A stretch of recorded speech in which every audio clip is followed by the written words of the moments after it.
కూడా ప్రజా ప్రయోజనాలు అన్నటువంటి దాన్ని ప్రొజెక్ట్ చేసుకొచ్చారు నారా లోకేష్ బ్రాహ్మణి.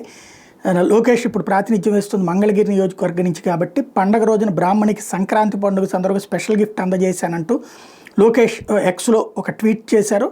మంగళగిరి నేతల నైపుణ్యం అద్భుతం అంటూ తన భార్యకి చేనేత చీర మంగళగిరి చేనేత చీరను బహుమతిగా ఇచ్చారు. ఈ సంక్రాంతికి బ్రాహ్మణికి ప్రత్యేక మంగళగిరి చీరను బహుమతిగా ఇవ్వడం గౌరవంగా ఉంది. మా మంగళగిరి చేనేత వస్త్రాల అందం చేతి పని నిజంగా సాటి లేనివి.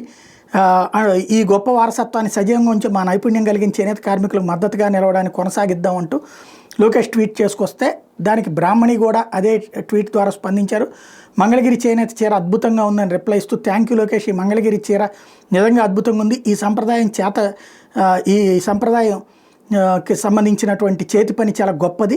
మన ప్రతిభావంతులైన నేత కార్మికుల పనిని ధరించడం ఒక అదృష్టం. అందరికీ సంక్రాంతి శ్రేయస్సుతో నిండిన సంక్రాంతి శుభాకాంక్షలు అంటూ చెప్పుకొచ్చారు. చంద్రబాబు గారి కుటుంబం ఈ విధంగా తమని నమ్మినటువంటి వాళ్ళకి అండగా నిలబడతామన్నటువంటి విషయాన్ని ప్రొజెక్ట్ చేశారు.